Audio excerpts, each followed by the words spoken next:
Bóg naprawi.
Нека вземем нашите места.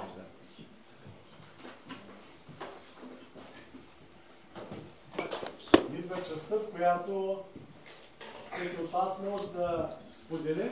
В ранната църква Словото Божие казва, ако някой има псалм, ако някой има нещо, което Бог му е дал, да стане и да благодари или да сподели с църквата. Така че това е вашата част, макар че цялата част е обща, но когато вие може да споделите. Има ли желаящи днеска с нетърпение, които са чакали да дойдат и да говорят? Гора от ръце, не знам коя ръка да избера. Помогнете ми. Айде, аз за една минутка само бързо, че те като почнат те. Аз искам да прославя Господа, че ние нали се молим за големите неща, благодарим, но също така се молим и за малките неща, също той там. Сега, наскоро в неделята ни се развали бойлера и беше много кофти, защото само студена вода, ти като си свикнала на комфорта, малко като си излезеш от зоната на комфорт, става кофти. И имаме си един майстор, който обикновено си го викаме при такива проблеми, обаче в неделя той не работи естествено. И обаждания, СМС и нищо няма никакъв отговор. И трябваше да изчакаме следващия ден. Така изкарахме един ден със студена вода, няма проблем. И в понеделника пак му звъна на съобщения, не вдига. И викам, сега не мога да изкараме. Сега с децата, бебето, сега не може без топла вода, нали става как. И почвам да търся други майстори, звъна, естествено всичките са ваканция, няма никой, не си дига телефона, оставаме съобщения, никой не връща. Свързах се с едни, които са в нашия квартал и те само ми казаха, че само за добър ден ще дойдат за 150 паунда, да кажат. И ми стана лошо. А то трябва една настройка да се направи. От време на време му пада налягането. И на стария бойлер знаехме как да си я направим. Той ни беше същия майстор, ни беше показал. Има две кранчета.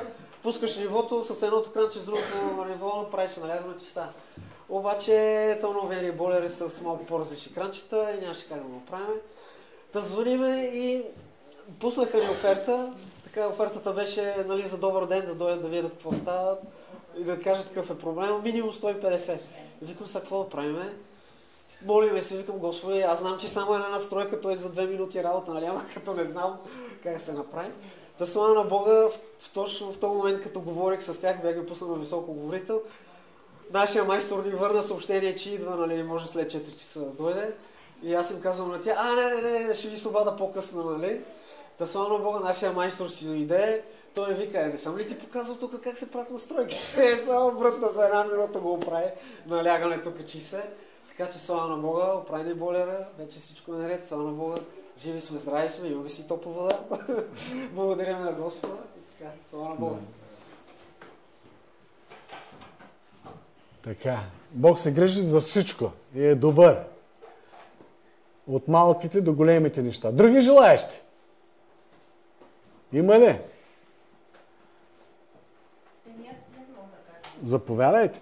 Между другото, един след друг ставайте. Няма смисъл аз да ставам постоянно, да ви каня. Запознах се с една майка там в нашия квартал и детенцето имаше 40 дена навърши. И тя ме покани там, нали, на празника. Аз не съм присъствала на такива български някакви традиции, нали, някакви питки се разчупват над главата на майката на бебето. И аз си викам, Боже, някакви парички се подават. Обаче това, което беше, че всеки трябваше, докато си тая питка, да каже нещо за детето, да го благослови се едно. И аз викам, това мога да го направя. И го благослових, нали, Бог да го пази и така, нали, каквото ми дойде от Бога в сърцето. И след това исках нещо да му подаря на това детенце и така ми дойде в сърцето да му подаря една детска библия.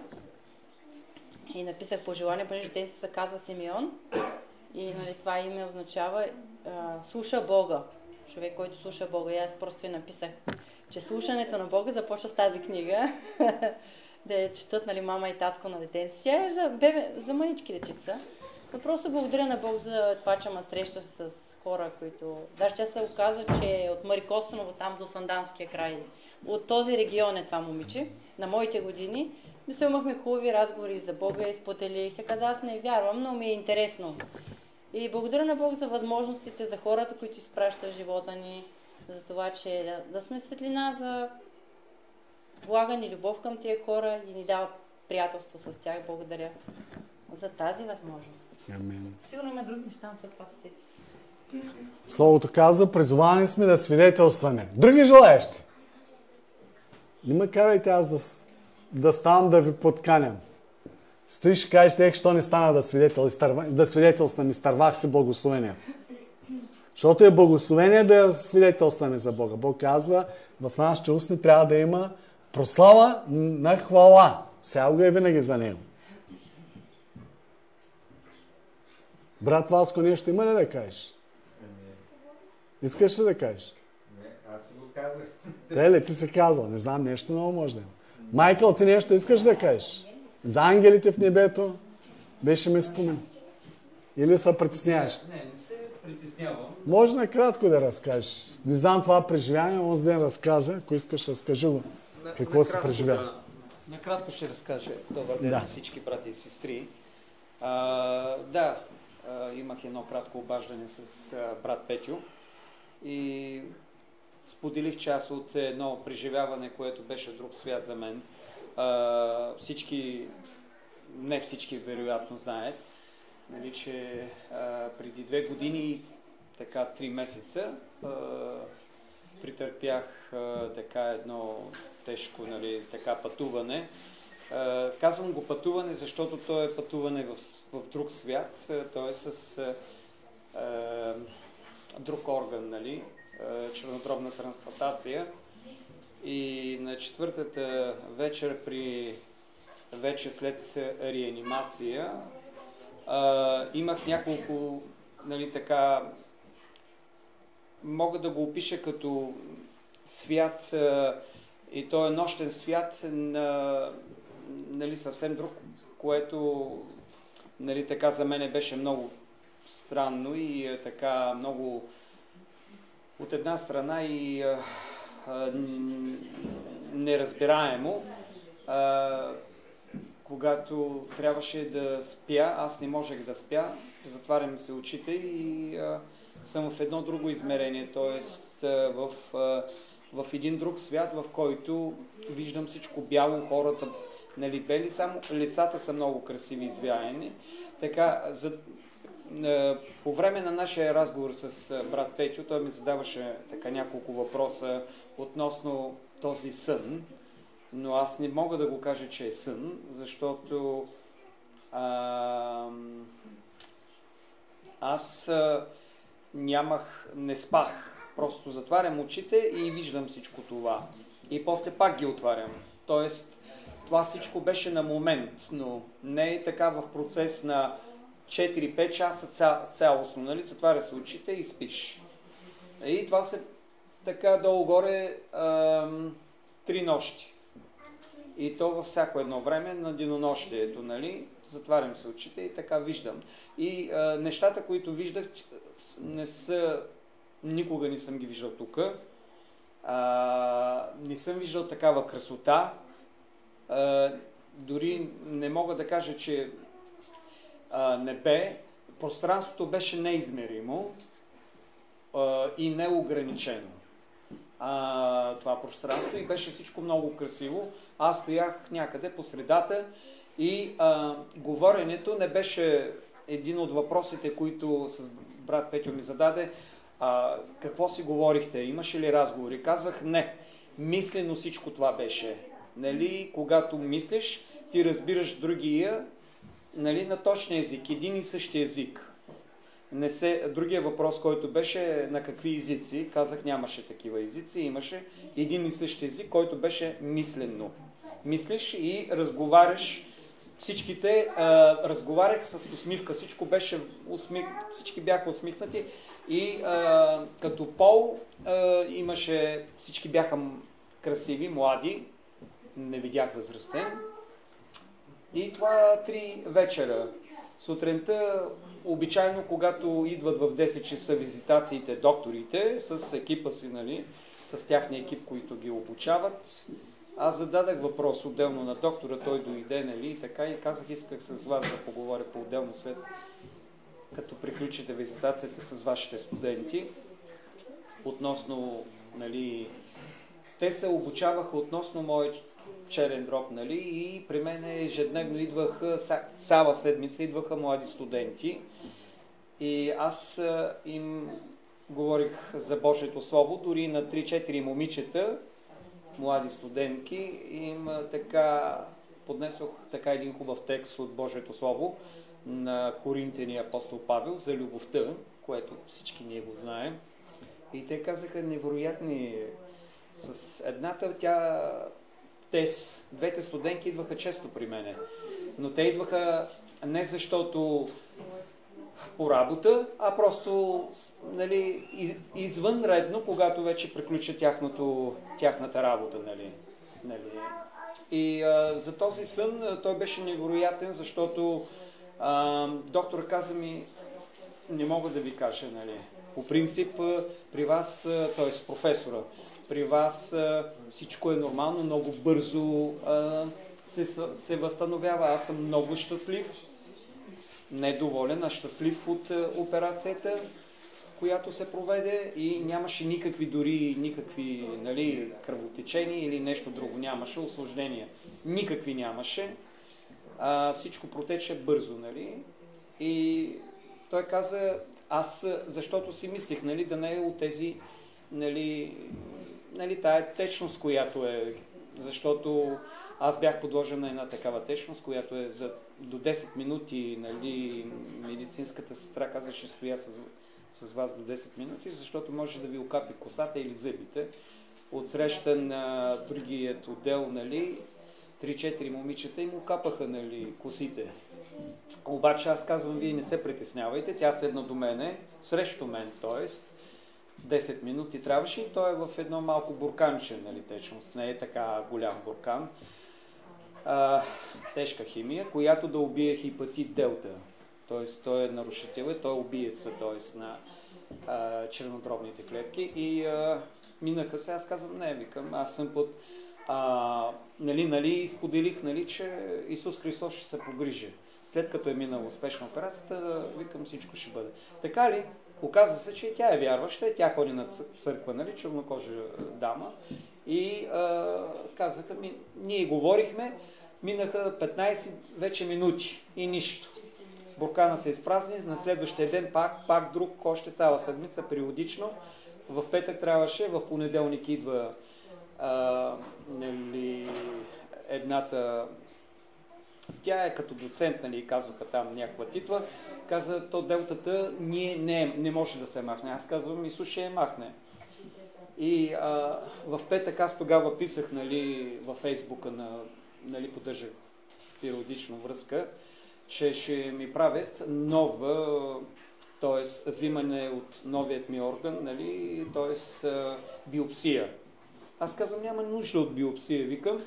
И всичко беше подготвено в 9 часа. Аз казвам, това ще се анулира, викам, от Исус Христос. Минах се 9:30, тя в 10 и нещо дойде и каза, няма да има биопсия. Идва в понеделник и каза, аз имам една хубава новина за вас.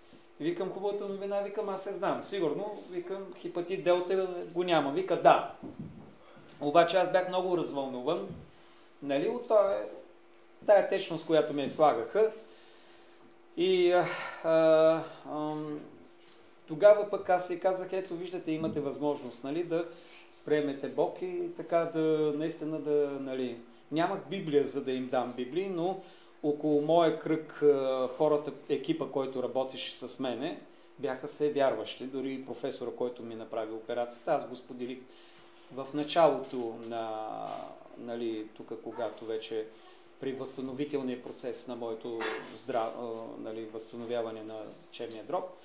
И така че нали, за тези сънища, нали, брат Петю каза, бе хубаво е, нали, да ги споделиш, нали, така.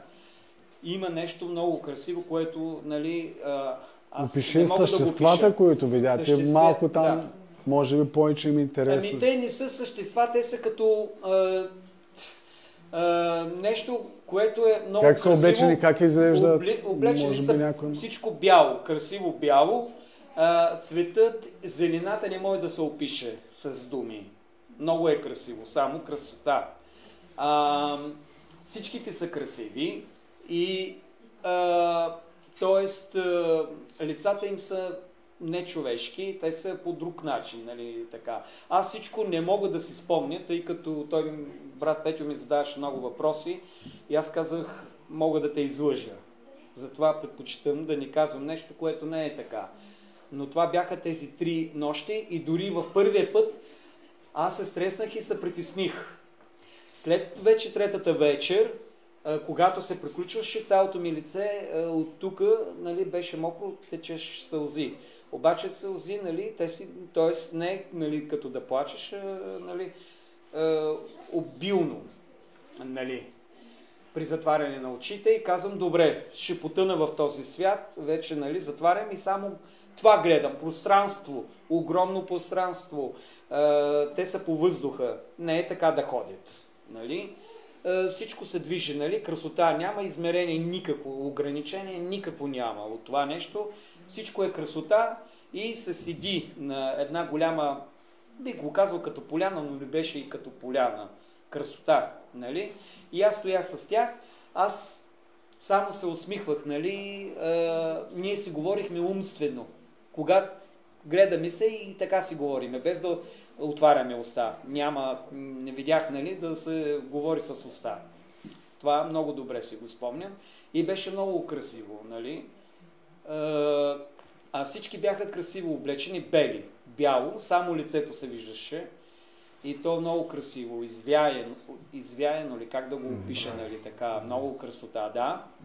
И руси. руси, бели руси. Красота просто, много красиво, нали? Но не го знам какво е това нещо. Това, което го видях за 3 нощи, нали? Не мога до днеска да, нали, не ми е дадено да го знам, но беше много красиво, много хубав така свят, който, нали, всички бяха по въздуха, нали, така. То дори нямаше, то не е като въздуха, ми си ходеха много красиво и си седяха после на поляната. Много красиво. И само усмихнати бяха. Усмихнати, щастие имаше, нали. Само усмивки имаше там. Та това е. Павел каза, че понякога небесните неща е трудно да се обяснат. И ние виждаме, че както и Майкъл казва, някои неща, аз го питах нещо от разговорите, помни, казва, като че всичко някъде е запечатано. Много често понякога преживяваме неща, но не всичко можем да изразим или като че ли остава в духа на човека. Както да е, това е било преживяване, което е като изтъпление. Тоест, не спиш, но се казва изтъпление. Библията, нали, говори по този начин. Апостол Петър имаше такова. Както се молише, изведнъж се отваря небето. Имаше и други пророци, преживяваха подобни неща. Той се затварял Майкъл очите и изведнъж влиза в това състояние. Отваряш очите, виждаш болницата. Затваряш очите, виждаш тези неща. Нали така? Така. Ние знаем, че където е Божия дух, там е мир, там е благодат и вярваме, че това са били небесни ангели. Къде и как си бил, Бог знае как е било това. 3 дена, не 1 и 2 дена. Много често хората между състояние на живота и смъртта стават такива неща. Така, оставяме това за размисъл на всеки един от вас и други желаещи. Има ли? Аз искам да кажа нещо. Заповядай, Васко, заповядай. Така. Кураж, защото... Ами така е, трябва да се събира колаж. Не е това на Майкъл. Заповядай. Смисъл кратко е. Аз съм отскоро вярващ. Смисъл супер. Така искам да съм постоянен. И преди няколко дена се обадих на брат Петър и го питах дали е нормално. Защото от няколко дена взех... Смисъл аз чета Библията, но от няколко дена вече усещам. Смисъл все едно преживявам едно такова ми се реве. И преживявам все едно, че гледам някакъв филма, всъщност, но аз го преживявам и си мислех това нормално ли е или не и му звъня и го питам. Това е едното и другото е, че скоро си купувам къща. Малко битовизъм, защото видях от вашия пример.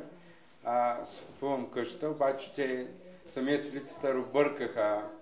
Аз съм first time buyer, пък всъщност те ме писаха, че съм second time buyer. И като ме пратиха, трябваше да платя 63 000 и там с някаква допълнителна сума, пък всъщност тя трябваше да бъде 61.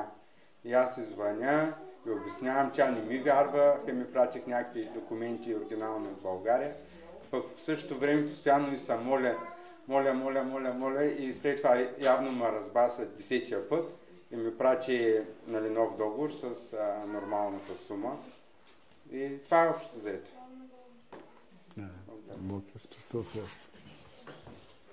Така, хубаво е да преживяваме Словото Божие, нали? Да влизаме в Него и то да влиза в нас. Както Исус каза, ако пребъдвате в мене и думите ми пребъдват в вас, искайте каквото да поискате, ще бъде. Така, чудесно всеки е бил в първите стъпки на новоповярването си, когато се случват невероятни нови неща и понякога може да ни изплашат, нали? Да преживеем неща, които някога пророците преживяваха, неща, които казваха, колената ми треперят, Божие присъствие, като пиян съм, казваше пророк Еремия. Някой каза, фана ма ръка и ма отнеси, казва, при реката. Ховар, Езекил и така. Така че това са преживявания духовни, се случват понякога. Може човек да е в еуфория, някога да преживее Божията слава като страх, буквално да усети това присъствие, което така да му въздейства смиряващо, че да разбере светостта на Бога, когато слезе върху човека. Ние опитваме различни измерения на Божията святост. Разбира се, винаги някой, който не вярва, може да каже, това са психологически моменти, това са неща, които са свързани с емоции, с чувства. Обаче Библията казва, че има неща, които може до някъде да ги обясним с чувства, с емоции, защото ние влизаме в контакта с небесната реалност, както Майкъл казва, нали, не знам къде е това, едно друго измерение, едно друго място, но небесната реалност, човек когато я преживее, след това казва, разбрах какво е. И така е сега. Човек, който не е опитвал нещо, колкото и да му обясняваш за вкуса на това нещо, не може да го разбере, или което не го е пил, не може да го разбере, защото вкусовете, те изграждат емоции, те изграждат настроение, те изграждат най-различни неща. Даже един парфюм, който е, или нещо, което помириш човек. Така, други желаящи? Има ли? Сигурно има много неща, които искате да кажете, обаче се притеснявате. Ето. Ти идваш. Ти дойде от Марс, нали? Да, Марс. Благодаря за ваканцията.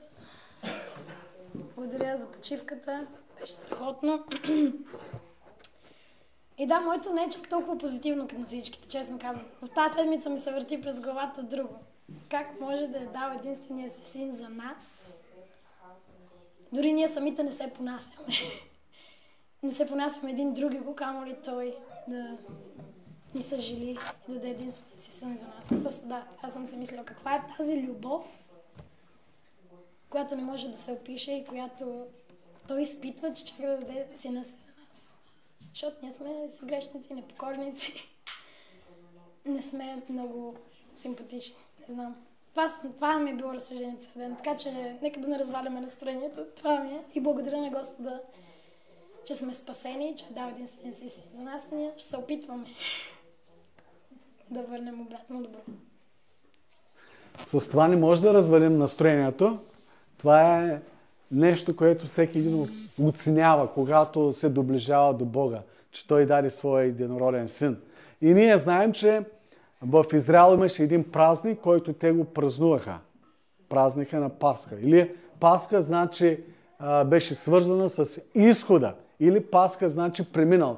Знаете, това беше в вечерта, когато над Египет премина ангела, погубител, и те трябваше да сложат кръв на вратата, където живееха, и където имаше знак от агнето, което те заколяха тази вечер, и трябваше да го издадат по определен начин. И тази кръв, тя ги предпази, ангела премина погубител, и те не бяха поразени. Но целият Египет плачеше. И от тогава Израел до сега празнува, нали, Пасха, което в превод значи едно от значенията преминали. И аз искам днеска, когато всички от нас преживяваме по един или друг начин началото на Пасхата. Пасхата е нещо, което се празнува цяла седмица. Или някой в християнския свят се нарича Страстната седмица.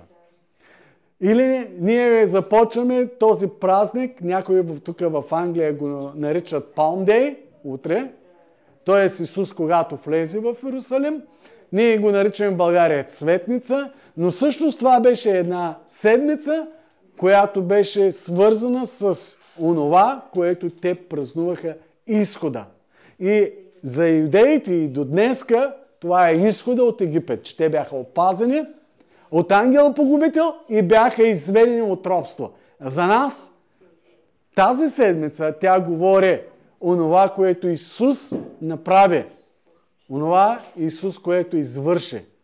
Или за нас това беше изхода от смърт да влезем в живот, и както и Нона споделил своето преживяване. А когато казах за Нона, че се връща от Марс, пейзажите, които ми приказа на този остров, как беше в...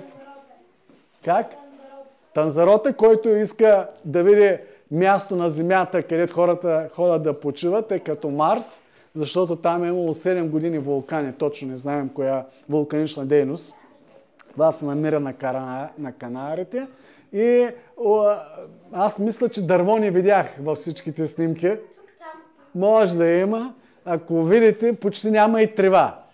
Почти черна такава вулканична пепел. Интересно е. И човек се чуди, нали, така, като ако не е океана, нали, морето, ще изглежда доста така странно потискащо място. Различно от място, където Майкъл казва зелена като поляна, а там е почти всичко черно, черно, черно. Хубаво, че не е горещо, нали? Даже имаха и много такива с дяволче, с отгоре, защото все едно е място. Място на Ада. Не бях виждал и аз такова място на Земята, и то огромен остров. Така, разбира се, има пустинни места, има най-различни места. Така, днеска ще имаме малко размишления върху някои неща, свързани с влизането на нашия Господ в Иерусалим. Цветница, Palm Days, тук го казват, нали? И някои неща в 4 Евангелия, като сравнителен анализ, прилики и някои разлики, акценти бих казал, ще сложим върху тези неща, които може да сте обръщали внимание, но да не сте обръщали. Защото в 4 Евангелия по различен начин се комуникира в самите Евангелия в някои от нещата, които Исус направи. В някои са споменати, в други не са споменати, с определена цел. Ако си спомняте, предния път нашето размишление за какво беше? За умилостивилището. Или това какво представляваше? Спомняте си онези от вас и онези, които пък, защото запис нямаше. Това беше Арката на Завета или Ковчега на Завета, така наречен. Това беше нещо, което беше около 1,20 м на около 70 см. Една кутия, цялата от злато, в която имаше манната, която беше жезъла на Арон, и първото, което беше сложен, беше заповедите. Защото последствие всички тези неща, те дойдоха в определен процес на събития. Манната, жезъла. Но, може би се спомняте, че говорихме, Бог винаги правеше видима презентация на своето пник. Да влезе с кръвта от определени животни по начин, който да влиза. И това никак не беше безопасно. Но това беше вече мястото за среща. Ние казваме, това беше място за среща, но то беше наречено и очистилище или умилостивилище. Какво означаваше това? Че това беше място, където веднъж годишно се поправяше земята и хората. Всичко това, което бяха вършили Израел и което щяха да вършат, за да не умрат.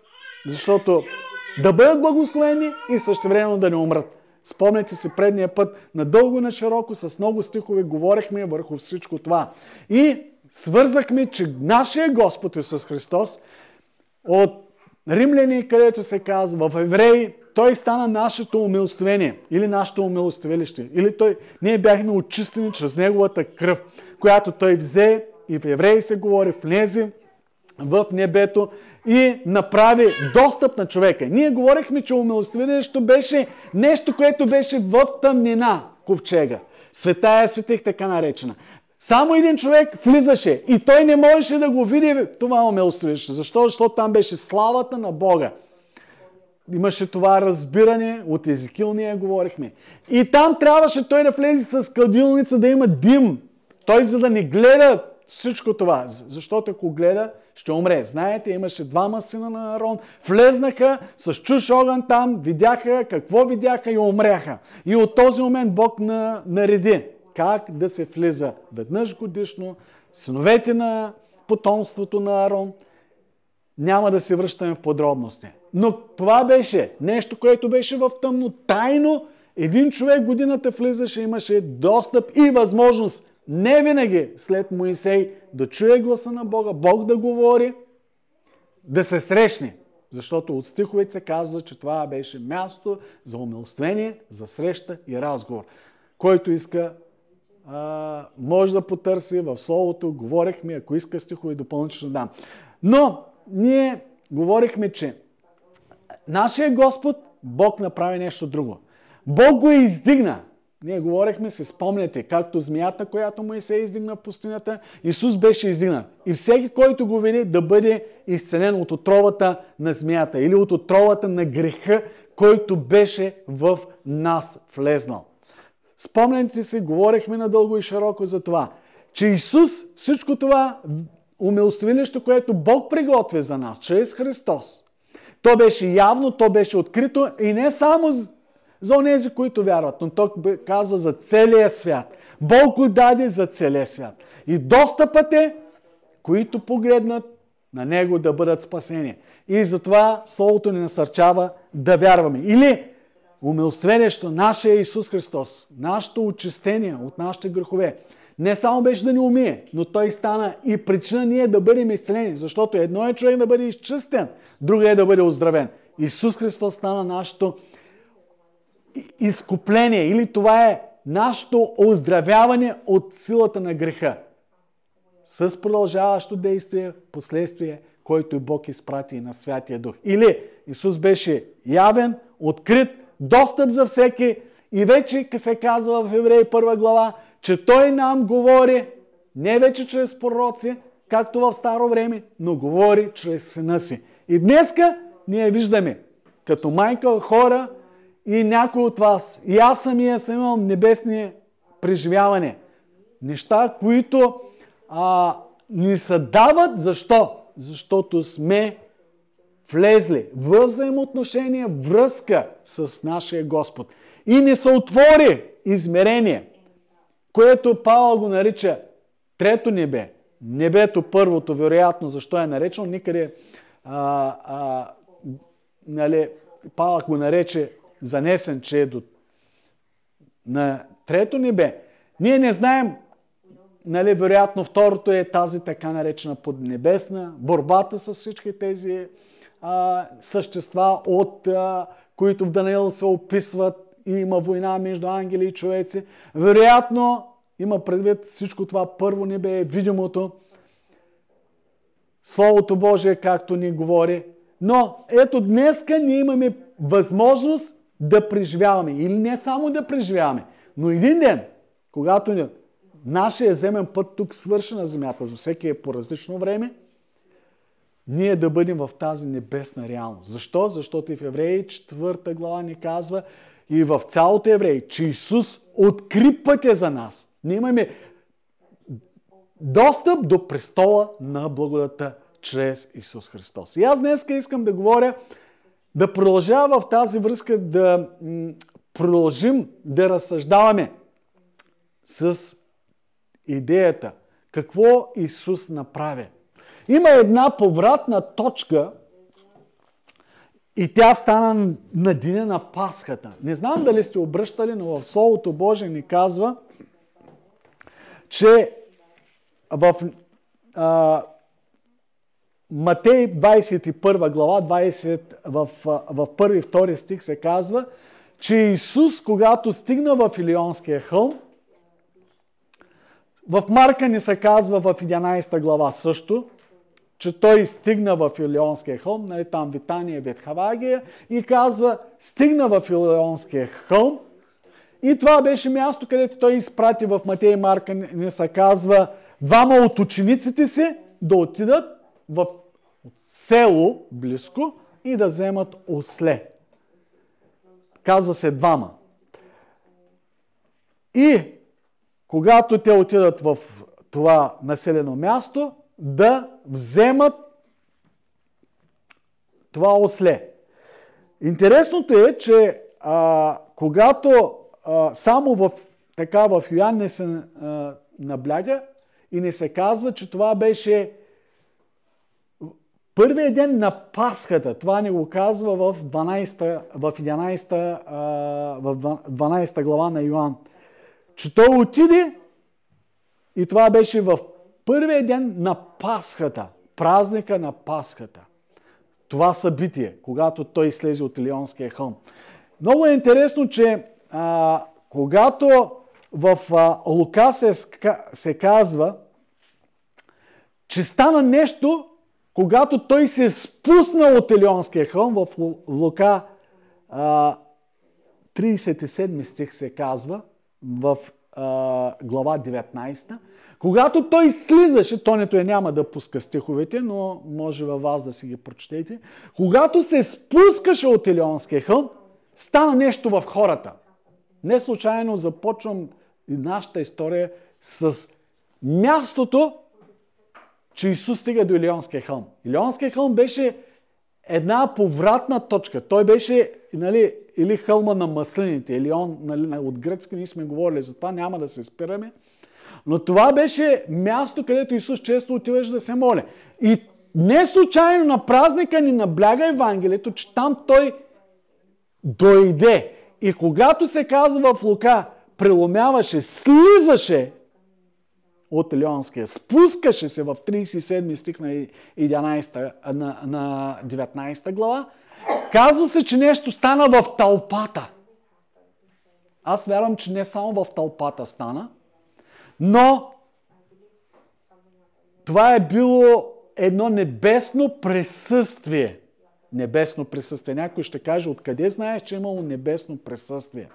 Ами небесно присъствие е имало, защото Библията ни казва в Матей 3:17, доколко си спомня стиха, там, когато Исус се кръщаваше в реката Йордан, спомняте ли си, когато той се кръсти и излезе, каза се, този е моя възлюбен син, когото е моето благоволение. Бог говори за сина си и го потвърди. Има още едно място в Библията, където ни се казва, че Бог проговори. И знаете ли къде е това? Това се намира в... Само да видя тук в записките стиха точно.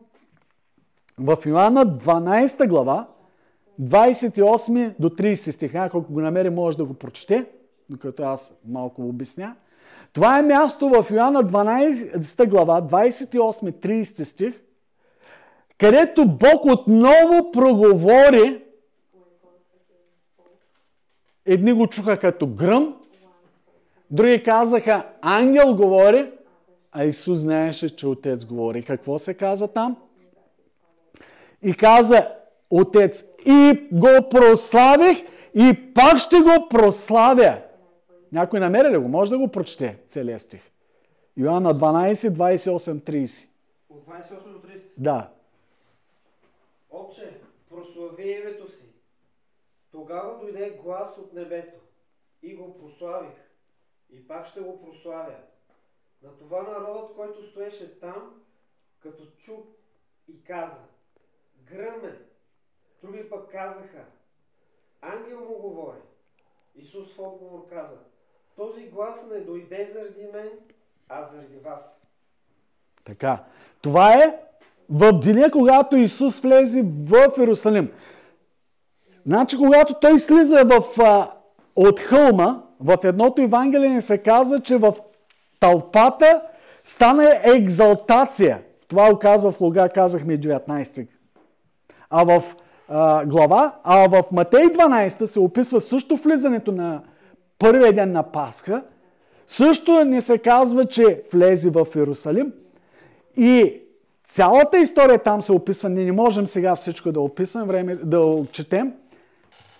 Но когато той слизаше от Илионския хълм на Лука 19, Лука не обръща внимание, нещо стана в тълпата. Тълпата започна да възклицава. И аз вярвам, че това е защото Илионския хълм беше едно специално място.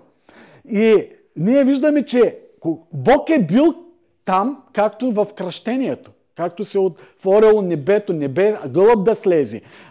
В кръщението на Исус. Небесният глас да дойде при кръщението на Исус.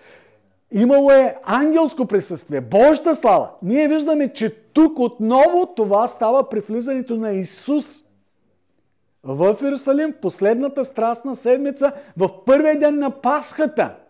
Когато той слизаше, се спускаше по хълма, тълпата се казва в Лука, може 19:37, айде намери го, 19 глава на Лука 37 да прочетем. Тя след това започна да сваля дрехите си. Лука точно това е фанал този нюанс, защото в останалите Евангелия се говори, но не може да се хване този нюанс. Че Леонския хълм беше пределната точка изведнъж нещо да стане, да се обърне в тълпата и да започне да славослови Исус и да казват едни, че той е царят, че той е Давидовия наследник и да казва в почти всички Евангелия думата Осанна. Осанна, Осанна, тази дума слава на Бога във висините. Намери ли 19:37, Васко? 37? Да. И когато вече се приближаваше до превала на Елеонския хълм, цялото множество ученици започнаха да се радват и със силен глас да славят Бога на всички, за всички чудеса, които бяха видели, казвайки: Благословен царят, който иде в Господното име, мир на небето и слава във висините. И нали продължава историята. Това е свързано.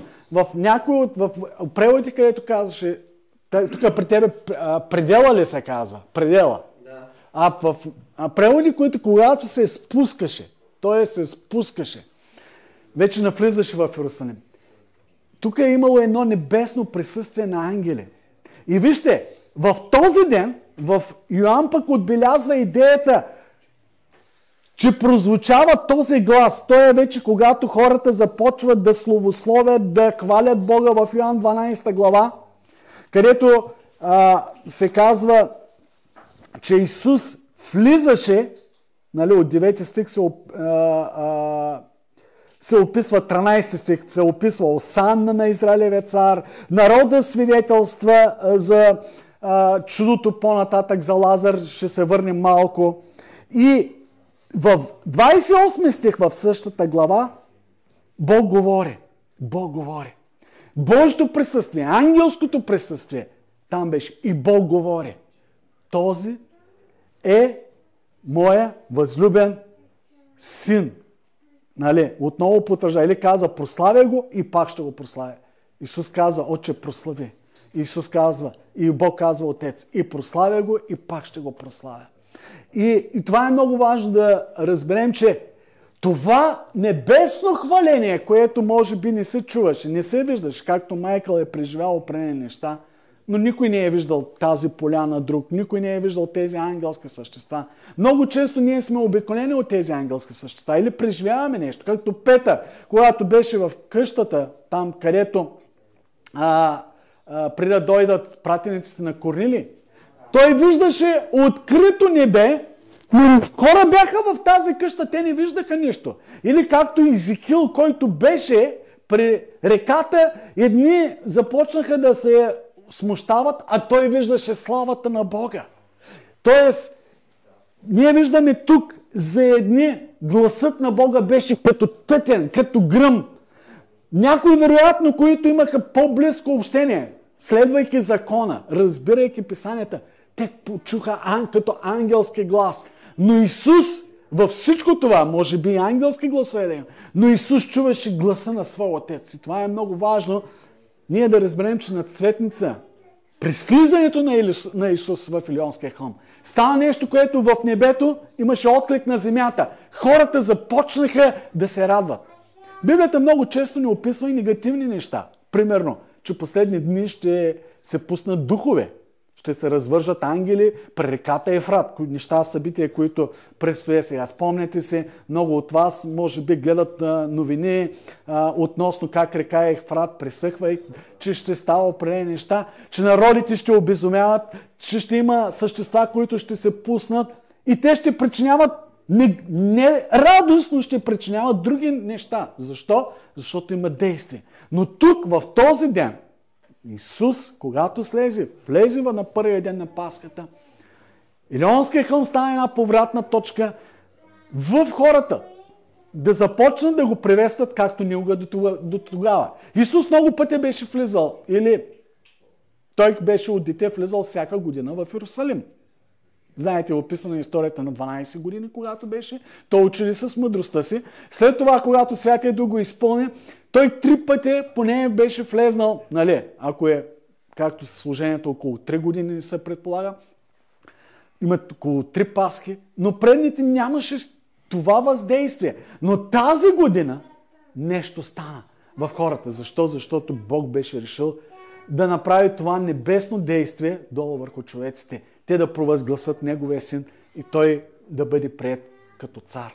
Разбира се, много от тези хора, които бяха ученици и го прославяха и казваха царят, благословен, който иде в Господнето име и подобни, осанна, след това се оплашаха, избягаха в последните след няколко дена.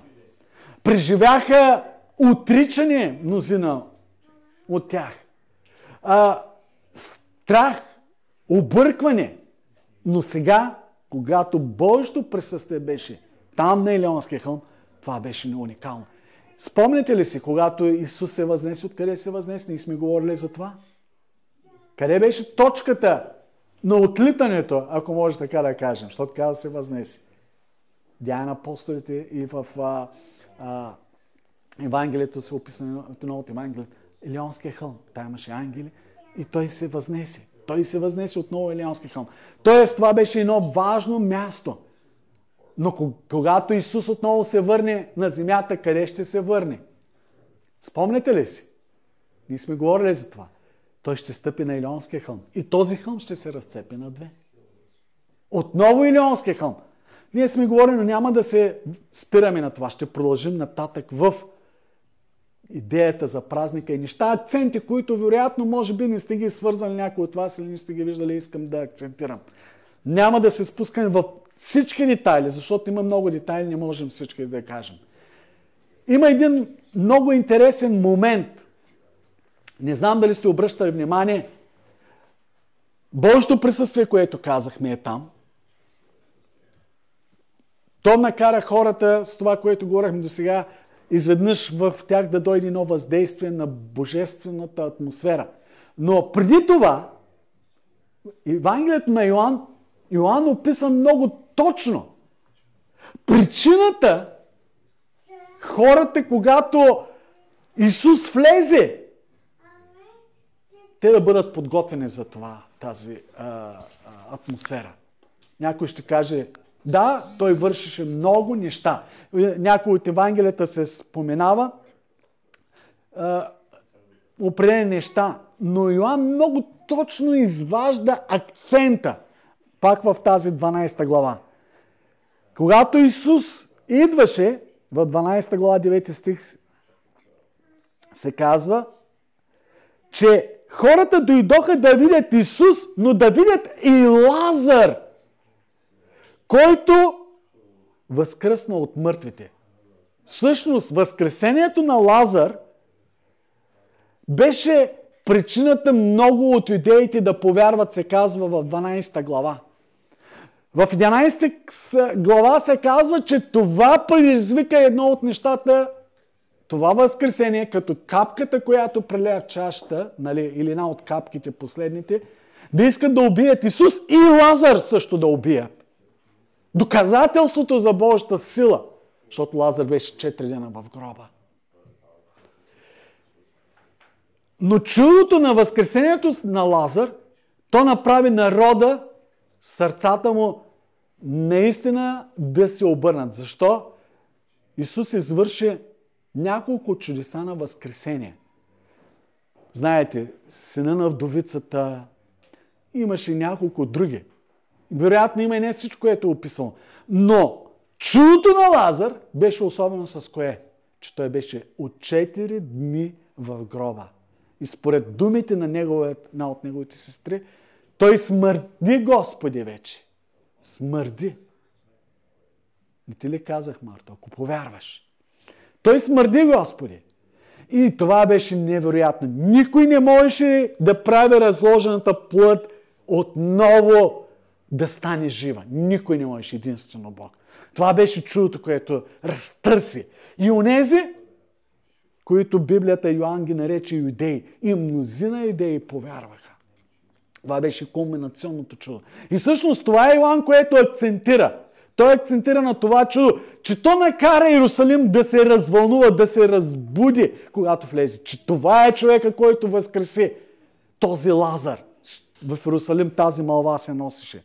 И хората идваха да го видят. Разбира се, в едно от Евангелието се казва, че когато Исус влезе, там той изцели мнозина, които бяха слепи, куци, недъгави. В Евангелието на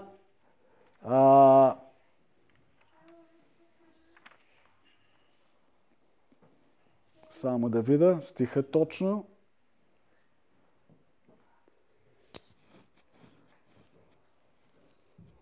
Мисля, че да. В Евангелието на Матей, в 21 глава, 14 стих, се казва: той изцели мнозина слепи и куци. И това накара в 15 стих, пък единствено Матей хваща в своето Евангелие, че децата са започнали да прославят Бога. Затова ви казвам, във всеки от евангелистите е видял нещо, което ме е направило впечатление. Примерно, онова, което Йоан описва за Лазар, никъде няма историята на Лазар. Никъде. В Лука имаме Лазар бедния, но никъде, освен Йоан, не се говори за възкресението на Лазар. Йоан това за него беше, той описал от тази гледна точка как е разтърсил Иерусалим. Но и Матей, примерно, хвана и казва, че Иерусалим, когато той влезе в Иерусалим, изцели слепи и куци и децата започнаха да викат Осанна. Децата проумяха. Вижте, няма повече да се пускам, защото много е обширна картината, но има няколко още интересни неща. Когато Исус влезе, някои от евангелистите ни говорят, че когато той отиде, примерно Матей ни казва в 13 стих, той взе и разгони търговците, които търгуваха в храма. И той казва: домът ми ще се нарече молитвен дом. В Лука 19 глава същото е описано, 45 и 46 стих казва. В Марк обаче казва нещо, което е единствено само тук казано. Марка в 11 глава от 15 до 19 стих, няколко го намери, може да го прочете. Но там той, когато прочисти храма, казва: домът ми е молитвен дом на всички народи. Единствено, Марк каза, че Божия дом ще бъде дом на всички народи. Преди това беше храмът на Израел. Но изведнъж Исус изрече едно пророческо слово, че домът ми ще се нарече дом на всички народи. Вас, колко си го намерил, може да го прочетеш, ако искаш. Ако искаш от 15, прочети историята, защото тя е интересна с прочистването на храма. И дойдоха в Иерусалим, а Исус, като влезе в храма, започна да изпъжда онези, които продаваха, и онези, които купуваха в храма. И преобърна масите на онези, които обменяха пари, и пейките на онези, които продаваха гълъбите. И не позволяваше на никого да пренесе каквото и да било съд през храма. Да пренесе какъвто и да било съд през храма. И получаваше, като им говореше: не е ли писано: домът ми ще се нарече молитвен дом на всички народи, а вие го направихте разбойнически вертеп.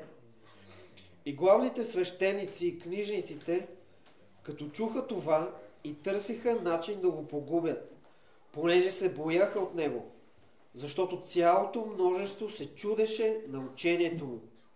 А когато се мръкна, той излезе вън от града. Така. Чухме, че той казва на всички народи. В моят превод така е писано, на всички народи. Това е много важно, защото Исус стана достъпен с онова, което бъдеще той предвиди. С Неговото тяло, което ще стане храм, че то ще бъде достъпно за всички народи. Вие знаете, 70-та година храма изчезна. И до ден днешен храм няма. Но Неговото тяло казва, че той е скинията. Приготвил си ми скиния. Той е храмът, където ние имаме възможност да отидем и да се молим чрез Него, през Него, на Бога. Има още нещо интересно, което в Евангелията се казва. Времето напредва, ще се опитаме така да поприключим.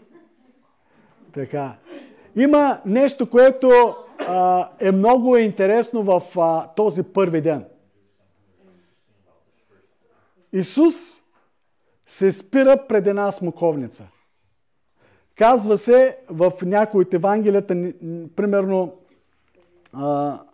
в Евангелието на Матей, се казва от 18 до 19 стих на 21 глава, че той прокле смоковницата и на часа тя изсъхна. Може да го намерите, Матей 21, 18 и 20. Той проклина смоковницата, защото беше огладняла, тя няма плод. И, смокинята. И тя изсъхва. И там се казва на часа. Обаче, в Евангелието на Марк е много интересно, защото там се казва в стих 12-14, че той вечерта, след като е бил, отива да търси храна и проклина смокинята. Проклина е, защото няма плод. На Евангелието на Марк 11 глава от 12-14 стих там е описано. И след това в същата глава на Марк се казва вече на другия ден, когато отива, на Петър му прави впечатление от 20 до 22 стих, той каза, учителю, виж, смокиницата е изсъхнала. Виждаме как в Евангелията понякога... Приятели ще издигнат окопи около теб, ще те обсъдят и ще те притеснят от вред.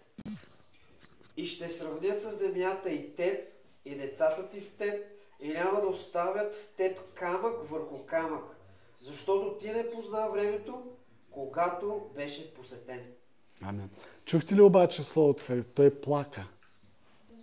Нали така Васко го пише? Плака в началото на този текст, който прочете. Когато той стигна и видя Иерусалим, и това е бил момента, когато той идва отдалеч, спускай се по Йорданския хълм, когато беше цялата еуфория, Исус преживя това нещо.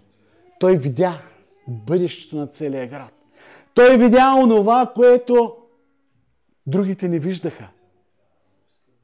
В следващите глави ученици го извикаха и му казват пак в Матей 24 и в Лука 21 и в Марка се описва: учителю, виж какви камъни!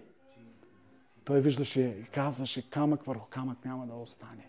Но тук ни се казва, той прояви едно много човешко усещане и чувство. Той просто почна да плаче. Това е, което Библията ни казва, че той състрадава на нас във всичко. И той плачеше за този град. Защо? Защото казва, ти не разпозна времето, когато беше посетен. Той дойде и казва, ти не разпозна. В един момент те го приветстваха, че той е царя. И същевременно той, преживявайки с тези хора радостта, с небесни същества, които го описвах, Отец, който потвърждава и казва, че прослави го. И пак ще ти го прославя. Ще те прославя. С всички тези неща Исус преживя едно дълбоко страдание. И той изказа това пророческо слово. Това беше и пророческо, Откровение, в първия ден на Пасхата или на Цветница, както го наричаме, или влизането в Иерусалим. Той каза, не разпозна времето и плачеше. Това е един много също силен момент на това събитие, което е станало. Има още много акценти, които могат да се дадат, но всичко не може да се каже.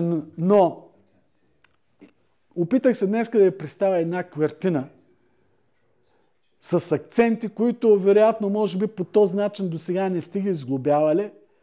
И се надявам, че те са обогатили вашето разбиране за Словото Божие, как Евангелията представят и понякога как самите евангелисти виждат по различен начин едно и също събитие, в което са въвлечени. Много често и ние така сме в църквата. Божието присъствие слиза, но всеки от нас откликва по различен начин. Различно и не е срещата с Бога. Различни чувства и емоции. И вижте, понякога човешкото естество ни пречи да разберем другия. Пречи ни да осъзнаем онова, което става около нас. Затова е много важно едно от нещата, които ние да подходим с смирение. Ние да подходим с благовение и разбиране, че другия е по-горен от нас. Защо? Защото на всеки се дава различна картина от Божието присъствие. Днеска ние се сочим с пръсти за едно или друго нещо, което вярваме или правим в Христос. Че един се молял така, другия полагал ръце така или правил нещо по и друг начин. Всичко това са различни форми на божественото изява. Както и самите евангелисти видяха този ден, първия на Пасхата, наречен Цветница и влизането на Господ в Иерусалим, по различни ъгли, по различни начини описаха. Но всичко това беше истина. Така че, нека днеска, когато разсъждавахме върху този празник и върху Исус всичко, което направи, ние преживявайки, четейки Евангелието, на всички тези истории в четирите евангелиста Матей, Марко, Лука и Йоан, ние да се потопим и да можем да осъзнаем онова нещо, което е било там, онова, което те са разбрали и онова, което днеска Бог иска да ни каже с посланията си. Като че, както и той каза, пророчество, че дома на неговия отец ще бъде дом на всички народи. Не само молитвен дом за Израел, както двама от евангелистите видяха. Примерно, Иерусалим, Исус, който беше плачещия, състрадаващия, не онзи, който царя, нали, някой от нас, или тогава онези, които са били, нали, или четем, само виждаме. Но той е, който е бил пълен с всички тези смесени чувства и е преживял. По-нататък той говореше още и за смъртта си и така нататък. Или тази седмица, която църквата описва като страстна. Сега ние като църква ще се съберем чак следващата седмица. Ще имаме трапеза, вероятно, тук. Някой може да донесе агне. Някой ще каже, това е много ритуално. Ами, не е ритуално, защото апостол Павел след около 20-30 години преди, спомняте си, една от църквите, когато го оплакваха в Антиохия, че защо той отива, той казва, аз направих обред. Не знам дали сте чели, той направи обред, сбръсна главата си. Кои си бръснаха главата? Това беше назарейски обед. Точно преди да отиде в Иерусалим и там да го бият и така нататък. Хората. Той си беше и си празнуваха. И той каза, когато отиваш в този назарейски обед в храма, той няколко пъти е описано, че ходи в храма, това беше нещо, което понякога ние не хващаме, те принасяха също жертви. И той принасяше жертви, защото като станеш назарей, може да прочетете в Стария Завет за назарейство, посещането се колеха жертви. И това е много интересно, че онези, които бяха приели Христос, юдеи, те изпълняваха много от ритуалите. Сега, аз не казвам днеска ние да почнем да колем магнета за Пасха, за празника, но онези, които пък понякога се казват, ама сега на Възкресение или тази седмица няма да ям агни, защото това е някаква традиция езическа, няма проблем. Юдеите днеска празнуват Пасхата и днеска няма проблем ние да идем. Вероятно ще има агни.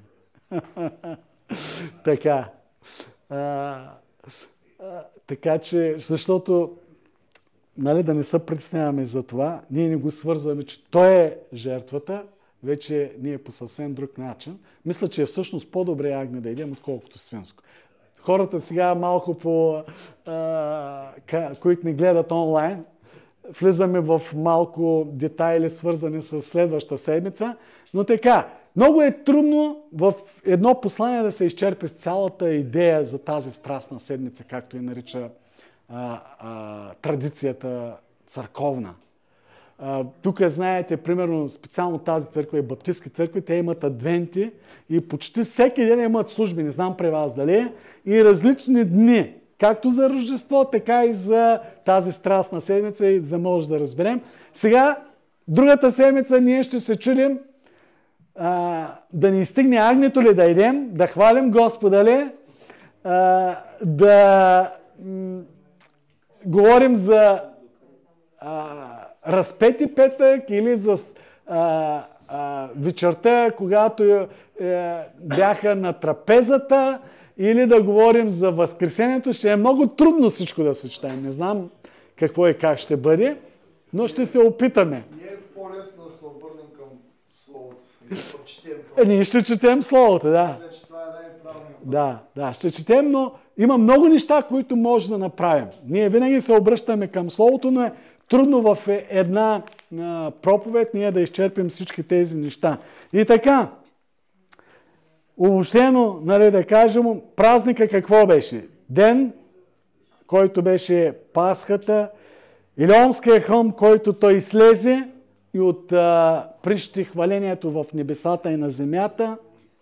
Чудото на Лазар, която отприщи вярата на хората, за да хвалят Бога. Гласът на Бога, който говорихме, и беше свидетелството за Божията слава, че Той е тук и умилостивелището, за което и предния път говорихме, на нашия Господ, и там Той ще бъде нашата среща, нашия разговор вече чрез Него.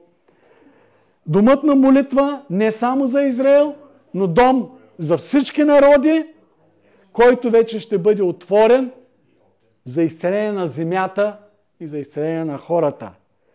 И плача на Исус, с който завършихме, онова пророческо слово показа Богът, който знае бъдеще, минало и настояще, но който преживява всичко и състрадава. Така че ние имаме един чудесен Бог. Не Бог, който да е някъде си там, който знаейки всичко и въобще да не се интересува от твоя, от моя живот. Не знаем по какъв начин Той може да общува с всички онези вярващи, които днеска в този момент викат към Него, но Той го прави. Защо? Защото Той е неограничен от времето и пространството. Той не е ограничен да изкупи тебе и мене. Той знае днеска ще идем какво ти си се провалил или вчера. Какво се забравил днеска и аз да изповядаме. Той знае момента, в който ти и аз ще паднем и Той ще плаче, още преди ти да си паднал, както Иерусалим. Ще плаче за тебе и мене. Ще ни състрадава. И Той е, който ще ни привлече. И това е един чудесен Бог. Нека вярваме в този Бог и никога да не се пускаме от Него. Бог нека ни благослови. Нека се помолим. Нека се помолим и за болните, и за състрадаващи, да изпратим Словото на благодатта, което освобождава и изцелява. Днеска разбрах, брат Тошко е паднал, така се наранил, нека Бог да го възстанови, да няма последствия с колелото. Росто спомена. Ще благословим Росто, тя вчера беше рожденичка, между другото. други рожденици има ли? Няма. Но нека да се помолим, защото може би ще има някои братя и сестри, които ще гледат и които не знаем, че са болни или са възпрепятствани. Нека първо да се помолим за тези братя и сестри, които ще гледат това слово и вярвам, че Бог ще ги докосне чрез това слово и ние изпращаме, Боже, Твоето слово сега към всички братя и сестри, които гледат това послание, които не са между нас, но в момента са възпрепятствани поради немощ, болка или, Господи, които не могат да бъдат на това място, защото не гледат от далечни места. Ние се молим сега в името на Исус, точно сега в този момент, всеки, който ще гледа или след това ще гледа това послание, нека Словото на Твоята благодат да дойде върху него. Онзи Исус, който дойде, Господи, и срещна човеците в Иерусалим, и в който беше изявена Божията слава и сила, гласът на Отец, че Той е онзи, който ще бъде прославен и го прославяш, Боже. Ние се молим сега, прослави се, Господи, в живота на нашите братя и сестри, чрез силата и действието на Святия Дух Божий, който Ти помаза Исус да изцелява болните, огнетяваните. Ето, Господи, както Ти пред 2000 години дойде и изцели куци и слепи. Боже, и Ти даваше сила на освобождение и изцеление на всички, които викаха към Тебе. Ние се молим сега за нашите брати и сестри, които ще ни гледат и гледат. Нека да бъдат изцелени и освободени сега чрез Словото, което Ти изпращаш. Нека в името на Исус да дойде откровение, Господи, за божествената сила, слава и мъдрост, Господи, за божествената сила на изцеление и освобождение, на спасение. В името на Исус сега се молим. Благодарим Ти, Боже. Нека сега да бъде благословен всеки един дом. Нека в името на Исус милостта Божия и славата Божия да почува върху всеки брат и сестра. Ние се молим сега, Баща Небесен, и дни за други, които сме тук също, които имат болки, страдания, немощи. Нека да бъдат освободени и изцелени. Ние се молим, Господи, сега един за друг. И в името на Исус се молим да бъдат освободени всички братя и сестри. Нека всички, които били са наранени като брат Тошко от това падане, нека да бъдат възстановени мускули, сухожилия и кости. Молиме се и за всички останали, Господи, братя и сестри, които имат болка и немощи. Нека Словото, да Ти Твоята благодат, силата и, Боже, нека мощта Твоя да се съдите в името на Исус, да има творческо чудно обновление и съживление сега. Благодарим Ти, че Ти си, Господи, който дойде преди 2000 години и спускайки се по Елионския хълм, Ти предизвика, Боже, радост и вълнение. Господи, Ти ни казваш, че един ден отново ще дойдеш на този Елионски хълм в слава вече, в сила, и земята ще трепери и този хълм ще се разцепи. Ние Ти благодарим, Господи, че Ти ще дадеш, идвайки и ще възстановиш царството. Благодарим Ти сега в името на Исус. Помогни ни, Господи, да бъдат опазени животите ни до деня, когато Ти ще дойдеш да ни вземеш отново, Господи, да се срещнем заедно с Тебе в небесата на облаци. Молиме Те сега в името на Исус. Нека милост и благодат да има върху всеки един от нас и върху домовете ни. Молиме Те сега да благословиш нашата сестра Роси, Господи, която ето порасва в земя си живот с още една година. Но, Боже, ние вярваме, че тя е пораснала и във вяра. И нека сега благодата и силата Ти да бъде върху нея. И Ти да я благославяш и водиш във всичките останали дни на тази земя. И нека славата Твоя и благодата Ти да бъде върху нея. Благодарим Ти сега за всички свидетелства, които Ти изливаш чрез брата и сестрите. И давай още повече благодат и сила. И нека нашата църква да бъде църква, която изявява Божията слава и сила, а не човешката природа. Молиме се сега в името на Исус. Нека Твоя благи и святи Дух да остане с нас, с чедата ни и с домовете ни. В името на Исус се молим и с Божия народ Израел и Иерусалим. В името на Христа казваме, Боже, мир на Израел, мир на Иерусалим, мир на нашите домове. Амин. Така, с това завършихме. Бъдете благословени. Следващата седмица, не знам вече кои от вас ще дойдат и как, ще уточняваме. Може би в групата ще се говори за тази трапеза, защото аз много пъти съм ви казвал, че едно от нещата, което Бог прави, Той обича да иде със своите.